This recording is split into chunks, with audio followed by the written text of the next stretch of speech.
I didn't agree to an arranged marriage to be humiliated. Aurora Whitmore stood outside her husband's glass office, watching another woman fix his tie. Not casually, not professionally, intimately. The secretary's fingers lingered on Adrian Caldwell's collar like she had the right. And Adrian, he didn't step away fast enough. Aurora felt something old and familiar crack inside her chest. Not jealousy. Rejection. Again. 3 months earlier, Aurora had signed a marriage contract to save her company. Not for love. Not for legacy. But because her own father cornered her. If you refuse this marriage, Charles Whitmore had said calmly across the boardroom table, I activate the contingency clause. She remembered that moment clearly. 6 board members staring at her. Her father holding legal authority over 18% emergency shares. One signature away from stripping her of controlling power in the company she built from nothing. Whitmore Dynamics wasn't inherited. It wasn't gifted. She built it at 23 after sleeping on her office couch and coding for 16 hours straight. It was her proof that she didn't need anyone. Especially not her father.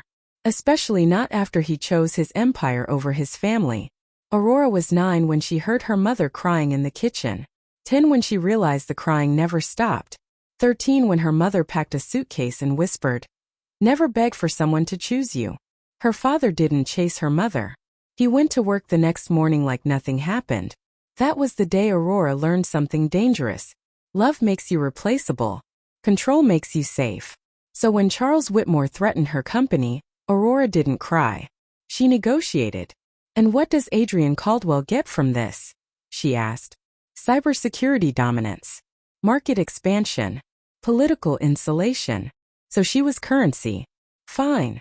If marriage was a merger, she would treat it like one. What she didn't expect was to marry a man who looked at her like she was temptation and danger at the same time. Adrian Caldwell didn't smile at the wedding. He didn't whisper sweet promises. He held her hand like it was something fragile he didn't trust himself with. That should have been her first warning. The first night in their penthouse, she stood in silk and diamonds and asked him directly, are you going to keep avoiding me? His jaw tightened. You deserve someone without damage. She laughed lightly. That's not an answer. He stepped closer. Close enough that she felt his breath. Close enough that tension sparked between them like dry gasoline. And then he stepped back. I'll be in the guest suite. That was the beginning. Not the secretary. Not the misunderstanding. The distance. Adrian didn't touch her. Didn't kiss her. Didn't even accidentally brush her fingers in passing. And Aurora told herself it didn't matter. She didn't need affection. She didn't need validation. She definitely didn't need her husband to look at her like she was wanted. Except she did. Because every time he pulled away, she was 13 again. Standing at the top of the stairs. Watching her mother leave. And now here she was. Watching another woman adjust her husband's tie. Aurora didn't storm inside. She didn't scream. She turned and walked away before Adrian could see her face. That night she waited in the penthouse. Silent. Controlled. When he walked in, she didn't greet him. She simply asked, is she worth it? His brows furrowed. What? Your secretary. Realization hit his face too slowly. That's not what you think. She smiled. Cold. Polished. CEO perfect. You don't have to explain. You don't owe me anything. He should have stopped her then. He should have walked toward her instead of standing there like emotion was a foreign language. Instead he said the worst possible thing. I don't owe explanations for every interaction. And that did it. Something shut down in her eyes. Not anger. Acceptance. The dangerous kind. The kind her mother had before she packed that suitcase. The next morning, Aurora moved back into her private penthouse. No drama. No press leaks. No emotional scene. Just distance. And Adrian told himself it was temporary. That this was better. Safer. He didn't realize the silence in that massive apartment would start sounding exactly like the night his mother died. He didn't realize he would start checking his phone every hour. He didn't realize the secretary who orchestrated that moment was about to become a problem neither of them saw coming. And he definitely didn't realize that pushing Aurora away was the one decision that would break him. Because for the first time in his life, he didn't just want control. He wanted her. And he had just lost her. Adrian didn't go after her. That's what destroyed him later. He told himself she needed space. He told himself this was cleaner. He told himself attachment was weakness.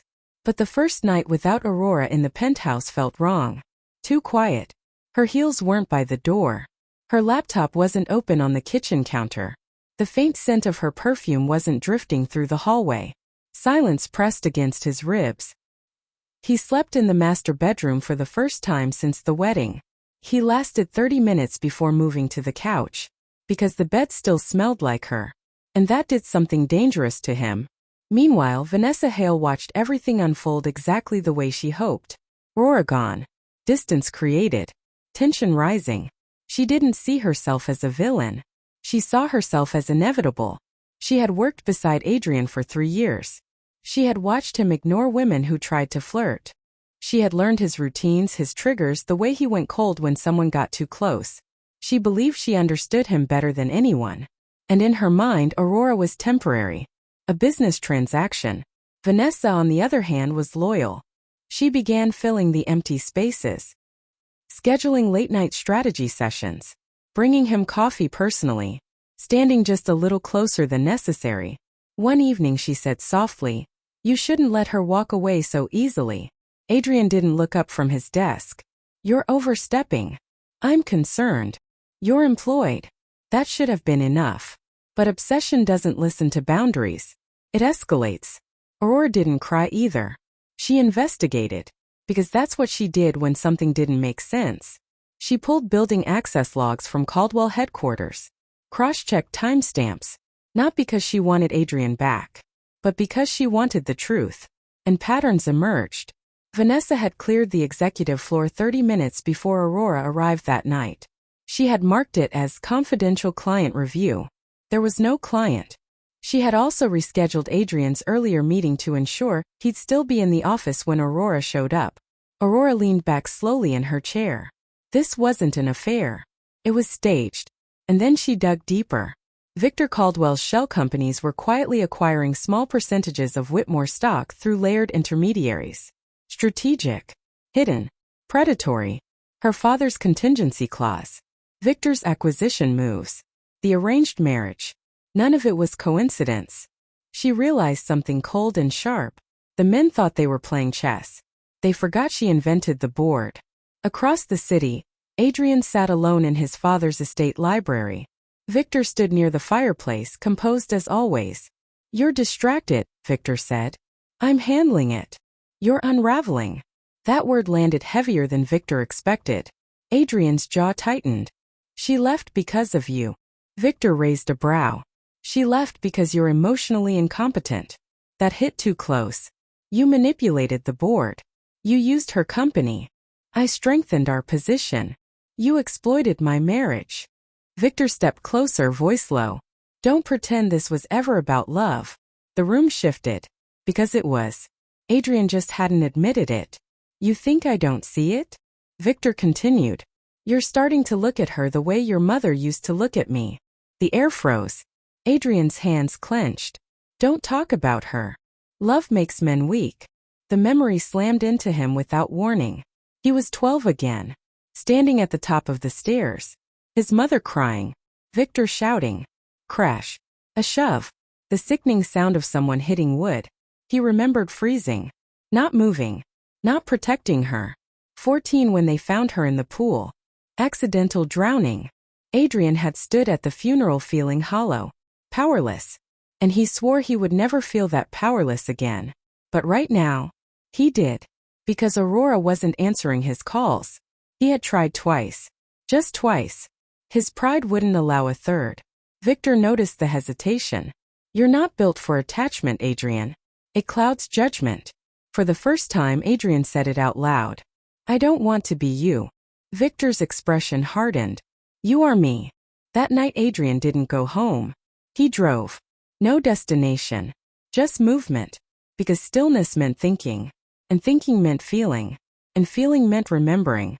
Meanwhile, Aurora made a decision. She wasn't going to confront Adrian publicly. She wasn't going to accuse. She was going to dismantle the threat quietly. First, she requested a private meeting with Vanessa. Vanessa entered Whitmore headquarters confident. That was her mistake. Aurora didn't raise her voice. She didn't insult her. She simply placed printed access logs on the table. You cleared an executive floor without authorization. Vanessa's expression flickered. You rescheduled meetings that didn't exist. Silence. You engineered a moment for me to see. Vanessa's jaw tightened. He deserves someone who understands him. Aurora leaned forward slightly. Obsession is not understanding. Vanessa's voice sharpened. You don't even sleep in the same room. Aurora didn't react to that. Instead she said calmly, you're terminated. Effective immediately. You can't. I just did. Security escorted her out within minutes. Clean. Precise. Controlled. But that wasn't enough. Aurora then scheduled a meeting with Adrian. Not at his office. Not at the estate. Neutral ground. A private rooftop restaurant overlooking the skyline. When Adrian arrived, he looked tired. More than tired. Fractured. He didn't expect her to look calm. That unsettled him. You fired Vanessa, he said quietly. She was manipulating you. I know. That surprised her. I figured it out, he admitted. Silence stretched between them. The city lights flickered below. You thought I was cheating, he said finally.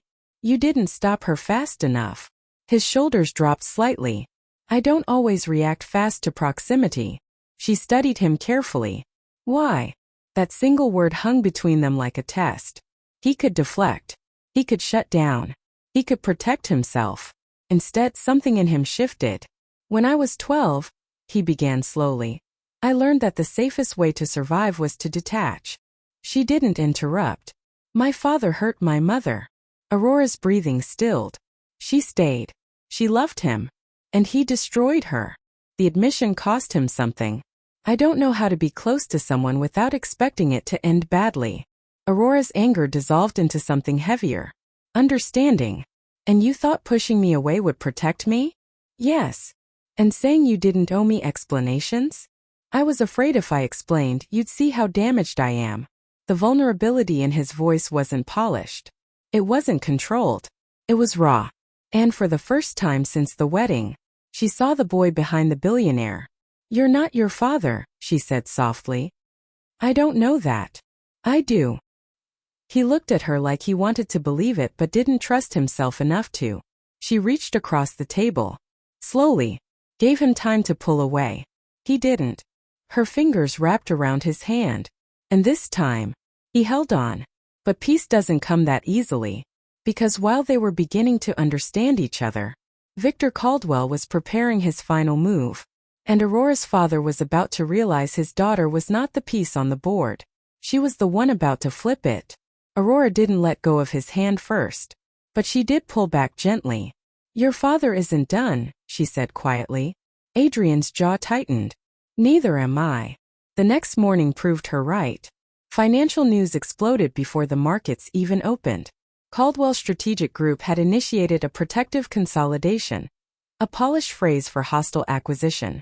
Through shell corporations and emergency clauses buried in merger documents, Victor Caldwell had triggered a mechanism that would allow Caldwell Holdings to absorb a controlling percentage of Whitmore Dynamics within 72 hours. Aurora read the alert on her tablet once. Then again. Her father's name was on the authorization list. Charles Whitmore had signed off. Not under pressure. Not manipulated. Willingly. For long-term security. She felt something inside her finally stop hoping. It wasn't shock. It was confirmation. Her father had never chosen her. Only power. Across the city, Adrian received the same report. He didn't hesitate. He drove straight to the Caldwell estate. Victor was in the study, calm, composed, already expecting him. It's done, Victor said. This protects you. It destroys her. It strengthens us. Adrian stepped forward, something in him no longer restrained. You used my marriage as a weapon. Victor's expression didn't shift. You were becoming compromised. By what? Love? The word echoed silently. You taught me control, Adrian said quietly. But you never taught me how to be human. Victor scoffed. Humanity is weakness. Adrian's voice changed then. Not loud. Not emotional. Steady. No. Abuse is. The word hung heavy. Victor's eyes sharpened dangerously. Be careful. For years, Adrian continued, I convinced myself my mother was fragile, that she couldn't survive this world. Silence. But she wasn't fragile. She was trapped. Victor's grip tightened on his cane. You're letting that woman manipulate you. Adrian shook his head. She didn't manipulate me. She stayed. Even when I pushed her away. He stepped closer. And I will not become the man who destroys the only person who ever tried to understand me. Victor's control cracked for the first time. You think choosing her over me makes you strong? Adrian met his father's gaze directly. Yes. Then he did the one thing Victor never expected. He pulled out his phone. I'm calling the board. Victor's face went cold. You wouldn't. I already did. Because Aurora hadn't come to that rooftop meeting alone. While Adrian was confronting his father, Aurora was at Whitmore headquarters, assembling evidence. Shell companies tied to Victor, board manipulation emails, illegal pressure tactics, and the most dangerous document of all, proof that Charles Whitmore knowingly signed contingency transfers in exchange for a private payout secured under an offshore agreement. Her own father had traded her authority for guaranteed retirement leverage. The board meeting went live within the hour. Virtual. Emergency. Recorded. Victor Caldwell appeared confident. Charles Whitmore looked irritated. Aurora looked composed. Adrian looked different. No longer detached. Present. Victor began first. This consolidation ensures market stability. Aurora interrupted smoothly. Before we continue, I'd like compliance to review Exhibit A. Screens shifted. Shell company charts appeared. Layered transactions. Cross-referenced accounts. Victor's expression hardened. Charles shifted slightly. Then Adrian spoke. My father orchestrated an acquisition using concealed entities. He leveraged my marriage to gain access to proprietary cybersecurity pathways. The board murmured. Victor's voice sharpened. Adrian, be careful. I am, Adrian said calmly. For the first time. Aurora added, and for transparency, Charles Whitmore authorized share vulnerability knowing it would strip my controlling interest in exchange for private asset shielding. All eyes turned to Charles. His voice rose defensively. It was strategic. Aurora didn't raise hers. It was betrayal. Silence spread across every screen. Victor attempted recovery. This is emotional grandstanding. Adrian leaned forward. No. This is accountability. He then did something no one expected. He submitted his resignation as acting heir to Caldwell Holdings. Gasps filled the call. Victor's face drained. You're forfeiting control. I'm choosing integrity. And her. Victor demanded. Adrian didn't hesitate. Yes. Not because she needed saving. Not because she was weak. But because he finally understood something vital. Love wasn't losing power. It was choosing someone when power told you not to. Within 48 hours, regulatory investigations opened into Caldwell Holdings' concealed acquisitions. Victor's stock plummeted. Board members distanced themselves. Charles Whitmore faced internal revolt. Aurora called a private meeting with him that night. He looked older somehow. You embarrassed me, he said. She almost laughed. You tried to erase me. It was protection. It was control. His silence said everything. For a moment she was 12 again, waiting for him to choose her. He didn't. So she chose herself. I'm removing you from strategic advisory, she said calmly. You wouldn't dare. I already have. She slid termination documents across the table. You taught me to value power, she said softly. You just never expected me to use it without you. He looked at her like he finally realized. She wasn't his extension. She was his consequence. Weeks later, Victor Caldwell resigned under investigation. Civil charges mounted. Board removal was unanimous. Charles Whitmore lost his emergency voting privileges after shareholder revolt. Both men still had money, but they no longer had control. And for men like them, that was worse. Adrian stood alone in the penthouse one evening, staring at the skyline again. But this time the silence didn't feel like grief. Felt like anticipation. The door opened quietly behind him. He didn't turn immediately. He didn't need to. Aurora walked in slowly. No anger. No armor. Just her. I sold my private penthouse, she said. His breath shifted. You don't have to. I'm not moving in because I have to. She stepped closer. I'm moving in because I choose to. That word again. Choose. He turned then. And for the first time since their wedding, he didn't hold himself back. I don't know how to do this perfectly, he admitted. I don't want perfect. I'm still healing. So am I. He stepped closer. This time when he touched her waist, he didn't flinch. And she didn't hesitate. You stayed, he said quietly. You came back, she replied. He pressed his forehead gently against hers. I love you. No hesitation. No fear. Just truth. Her eyes softened. I know. And this time, when he kissed her, it wasn't restrained. It wasn't careful. It was certain. Months later, their vow renewal was private. No press. No mergers. No contracts. Just promises. Not about power. Not about legacy. About partnership. They still argued sometimes. Still carried scars. But they faced things side by side now. Not across boardroom tables. And on nights when the silence felt heavy, Adrian no longer saw his father's shadow. He saw her. And that changed everything. If this story moved you, stay with us. Subscribe for more powerful love stories every week.